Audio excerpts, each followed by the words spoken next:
Hello and welcome to another episode of interviews with Hyperpolyglots at HYPIA. I am the president, Dr. Usman Chohan, and today I have the privilege of having one of our oldest members, Carlos Yebra Lopez, who is a scholar of philosophy, a scholar of history, and a hyperpolyglot as a practitioner. So today's conversation, I think, will be extremely enriching. Welcome to the show, Carlos. Thanks for having me, Usman. So let's talk a little bit about the languages that you speak now, and then we'll go into the history a little bit of why you learned them. Tell us the list. Sure. So I should preface my answer with an explanation whose relevance will soon become apparent. I think that counting languages is interesting, but it's also problematic to some extent, mainly because what counts as a language is not only a linguistic, but also a political decision. For instance, what's the boundary between a language and a dialect?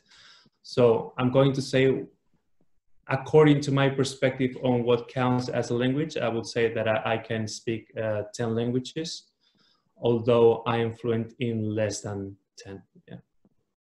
And so those would be mostly Romance languages. That's my specialization, so to speak. So it would be Spanish, Portuguese, Catalan, Judeo-Spanish or Ladino, which is a different language, Italian, French, and then we will go into the Germanic languages, so German and English, and Serbian, other than the Germanic languages, and Serbian, Mandarin, and am I leaving any language out of the picture? I don't think so. I always have this problem every time and I guess you have the same problem every time we try to enumerate, and we always tend to forget one or two. Yeah, so many hyperpolyglots tend to pull out a list. We've had in our interviews, people have to check and they say, did I miss this one? Oh yeah, this one too. So that is true. Out of these languages, the most fascinating in terms of being distinct from other hyperpolyglots in HYPIA is Ladino. Tell us a little bit about the history of this, the philosophy, and then your engagement with this. What happened? Ladino, also known as Judeo-Spanish, is the language spoken mostly by the Jews who were expelled from the Iberian Peninsula at the end of the 15th century, and their descendants, obviously. And it's an endangered language, but a language that is still active in the 21st century. So I first came across this language in 2011 when I was in Yad Vashem, which is the World Organization for the Remembrance of the Holocaust. And I attended a concert in a language that bared a strong resemblance to Spanish. But I noticed it was not quite like Spanish. At first I thought it was just bad Spanish, right? That's the main linguistic prejudice that people have when they approach Ladino. Then I realized it was actually a different, distinct language that carried with it a different and a fascinating history, and it was Ladino. And so in 2017, I co-founded with my colleagues Alejandro Acero and Benny Aguado a digital archive called Ladino 21 to try to preserve the language, to document it, to promote it, and to celebrate it as it unfolds in the 21st century, to show that it's not just something that belongs to the past, but it's something actually active and relevant in the 21st century. And your formation and education was in the philosophy of languages. Tell us about that. Yes, I studied my BA is in philosophy. I studied that BA in my hometown of Zaragoza, Spain, in the north of Spain. And then I did a Master of Arts in London, also in philosophy, though a different strand of philosophy. But in both cases, I specialized in the philosophy of language. So in questions such as what is meaning, what is the relationship between language and thought, which is a problem that's still very relevant in my research. And from there, I transitioned into modern languages, and I began my PhD at New York University at the Department of Spanish and Portuguese. But then again, modern language departments in the US are very broad and all-encompassing.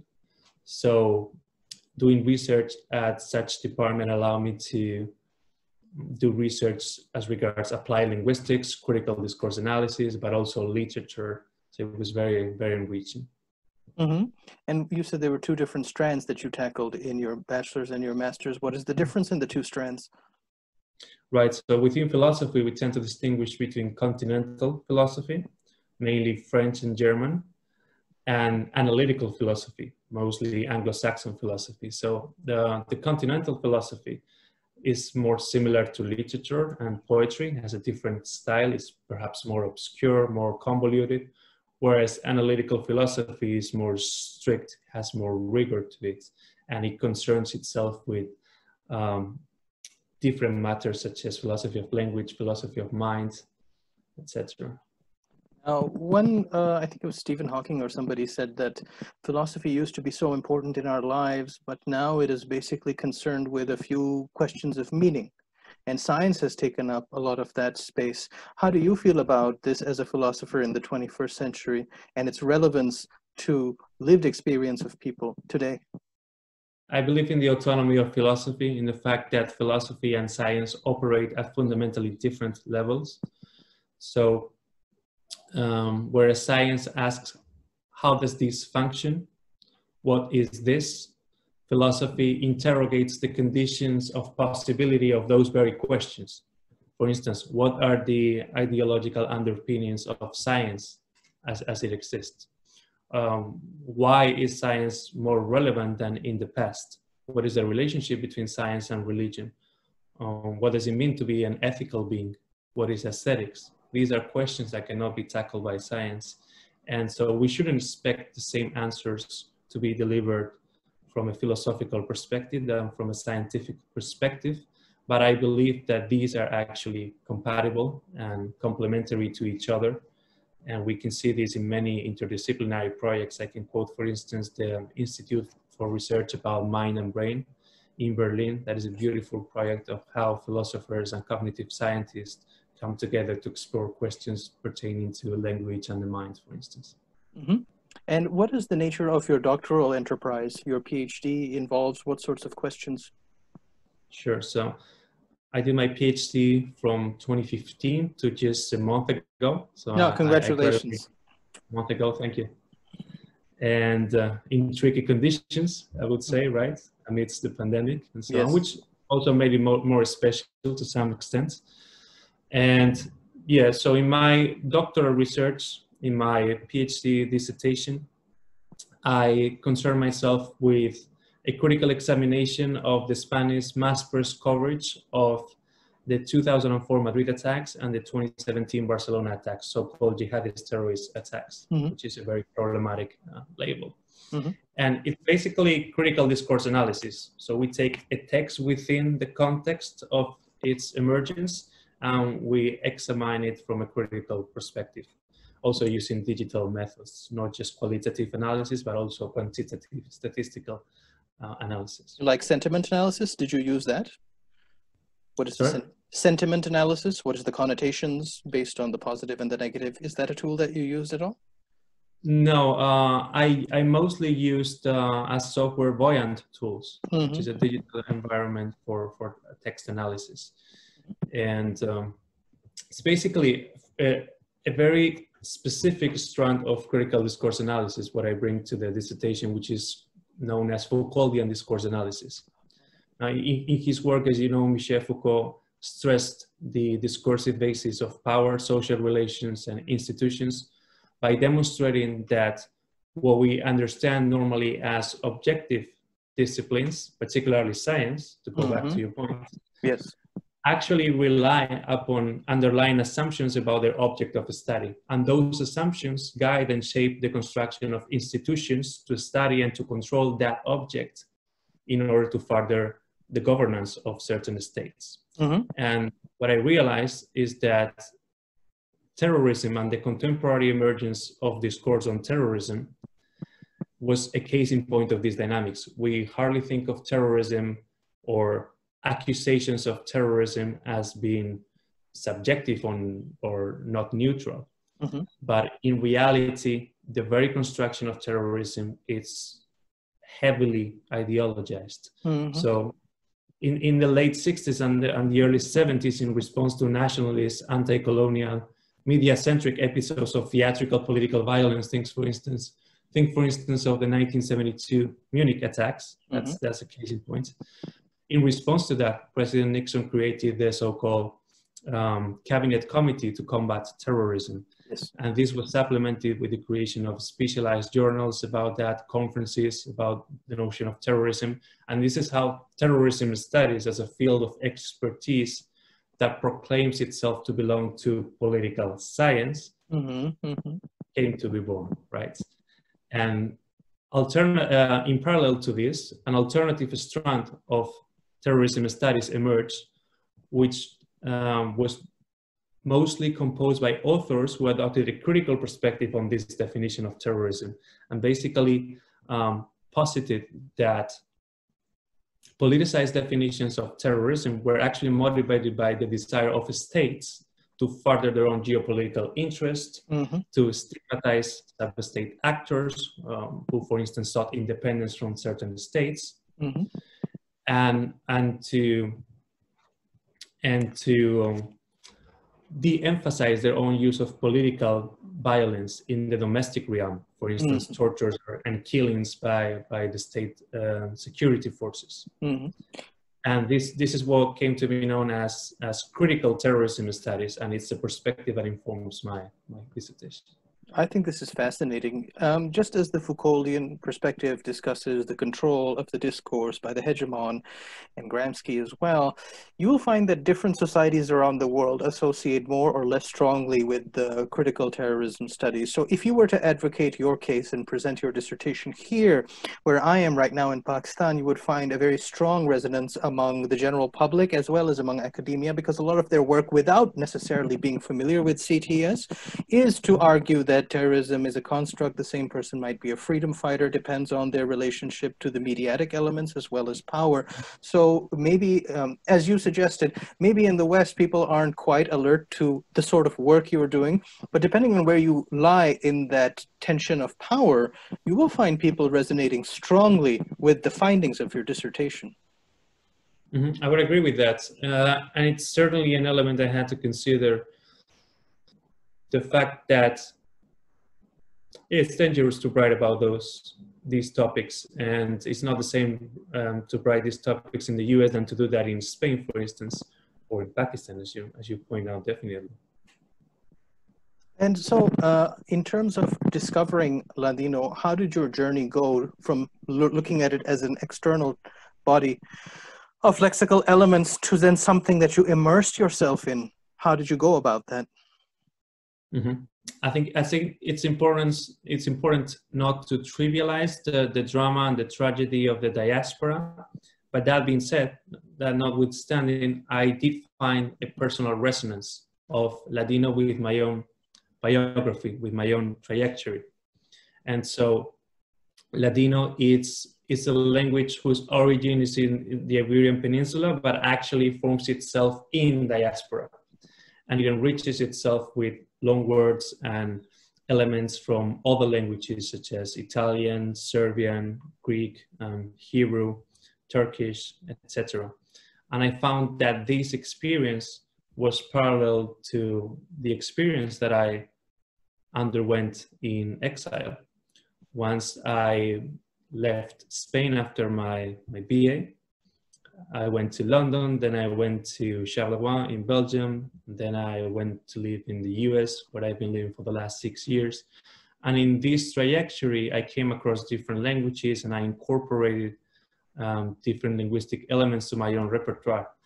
And this experience, I think, bears a strong resemblance to the formation of Ladino in diaspora, and that's what attracted me in the first place, and I found fascinating to begin with, and what keeps me going now with my digital archive, Ladino 21. It's fantastic that you say that. In a sense, the association that you were a part of, HYPIA, is a diasporic phenomenon. It has no center. So people ask, what is the headquarters of HYPIA? I don't know. Yeah, the headquarters is where everybody is. It is also very decentralized. It's very autonomous, and it's very egalitarian. And I've been thinking about this deeply because I recently wrote a paper for a journal called Anarchist Studies. I always wanted to discover this strand because I was not familiar with anarchism. And so to develop it in a cryptocurrency element, before this interview we were talking and I told you that I was working on cryptocurrencies. So to advance that in an anarchist perspective, I came to realize that HYPIA's philosophy is very much an anarchist approach to a commercial enterprise. The commercial enterprise being languages as an instrument of function in capitalism. So when you see the people who are in HYPIA, they tend to be low-key but doing amazing things. So for example, you are low-key but you're doing amazing things. Everybody else is like you, but there is a showmanship element to language learning that you see on YouTube. And they like to market themselves. So you agree? Yeah, this is the kind of insights that I enjoy, because in addition to Ladino 21, I also have a parallel project called the Language Freedom Journey, or Language Freedom for short. And it's exactly about that. It's exactly about reconciling skills, showmanship element, with awareness, with a critical perspective on what does it mean to learn a language, what's the functioning of the polyglot industry within neoliberalism, these kind of questions. And it's exactly that. I think you're totally right in that there seems to be it seems to me that there's a gap between polyglots whose skills are off the charts and are able to showcase their talents in many languages, and people who have awareness as to the functioning of language in our society and in politics. And it's hard to find individuals that are able to reconcile both, but it's necessary. And so I do see as my main mission that of recasting linguistics as public scholarship. And that element of awareness is necessary for that to come into fruition. So you are trying to solve a problem that you have felt has existed. Neoliberalism has made us try to transform language into capital, instruments for publicizing ourselves. But if you look at it from a neoliberal lens itself, indigenous to neoliberal assumptions, we'll find that this industry itself is based on a very flaky assumption that you can have a unique barrier to entry to language. But as you know, and I know, there is no visa application to learn Mandarin. There is no passport to understand Serbian. And so when you see the proliferation, which is the Marxist critique of capital, that it will be an overproduction of things, you see an overproduction of polyglots on YouTube, indistinguishable from one another. Some get it lucky that they will promote themselves through a New York Times piece on them or this piece on them. But even then, if there is no substance to back the asset, which is to say, for example, your study of philosophy or something with instrumentalism in a deeper sense, then the asset itself becomes hollow and you become like a circus monkey. You dance in one direction, you dance in another direction, and there is nothing to it beyond that. What do you think? That's exactly on point, and I can't believe how much of an agreement we are in as regards this question. This is the same problem with close reading in academia.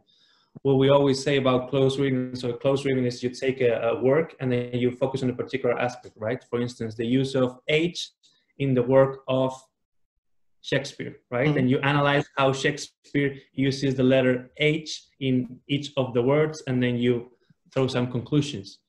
But that close reading is null and void unless it helps us constellate a bigger cultural cosmology, right?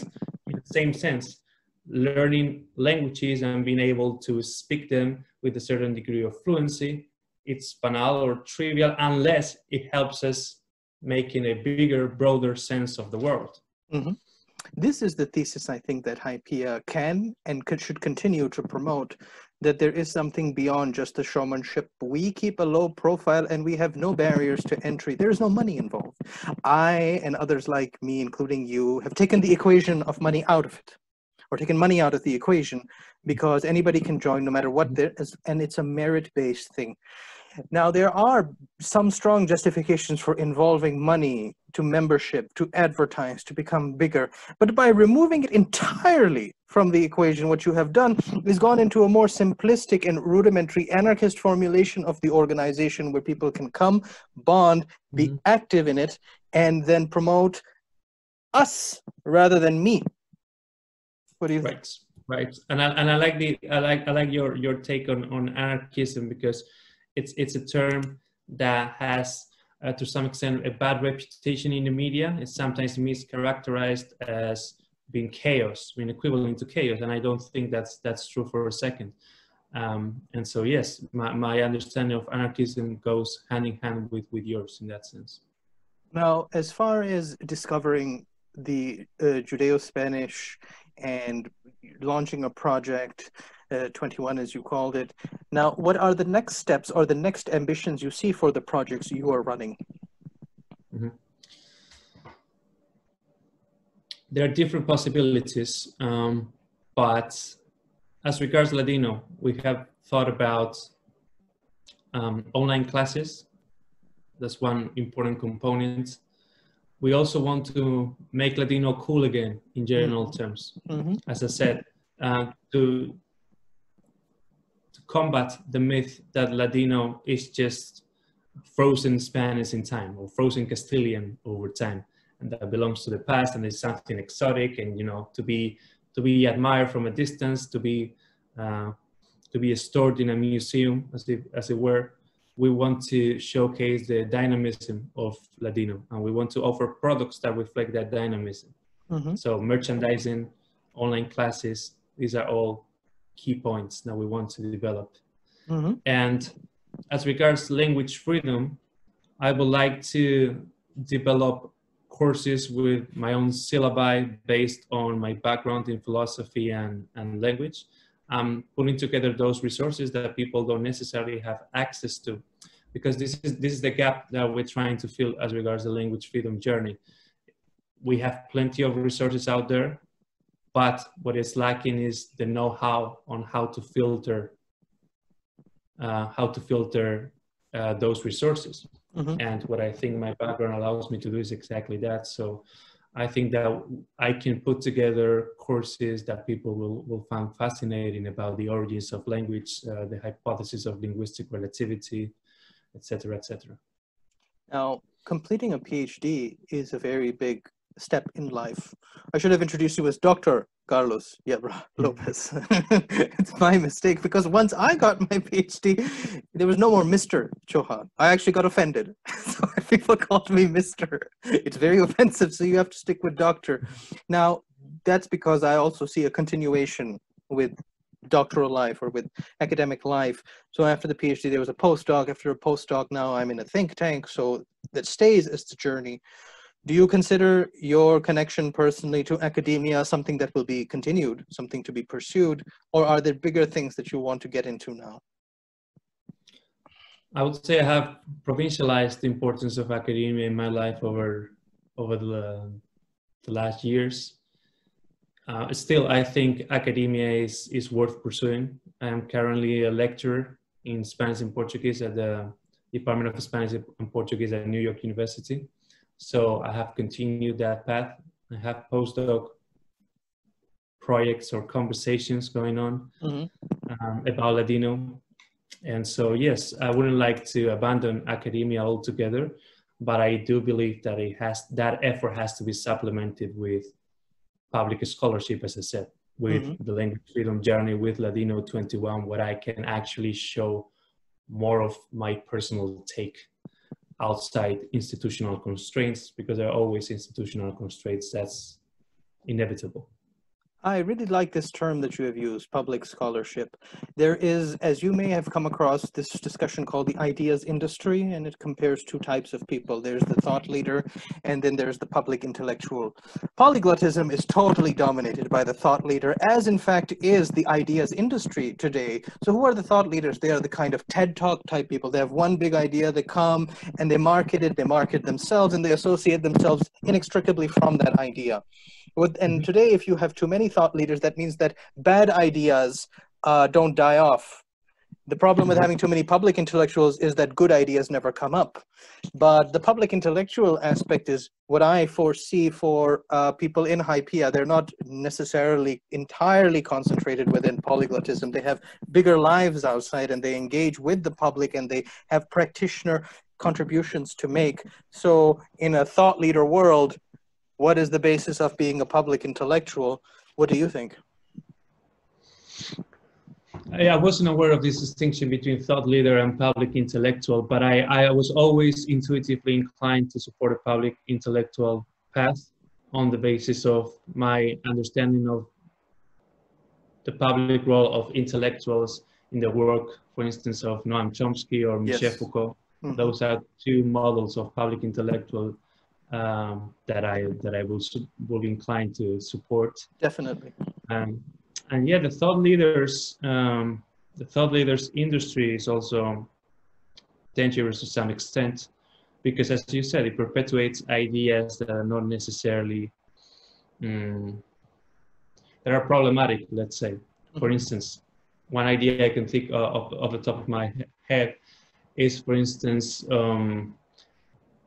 neo-Worfianism, right? The exaggeration or over-exaggeration of the influence of language on thought, right? And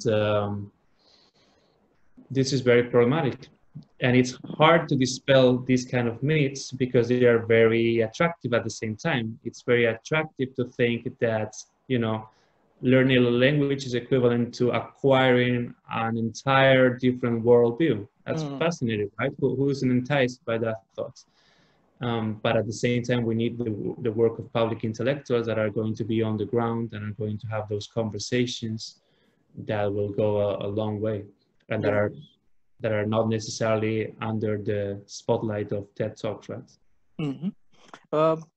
One of the critiques that I've gotten for the Hyperpolyglot interviews is that the speakers are so interesting that the conversations never end. And so it's very hard to follow. So as a matter of discipline, I'm keeping the interview shorter now at 35 minutes or less. So it's tragic for me to announce that we're near the end of our time. Are there any last words you would like to share?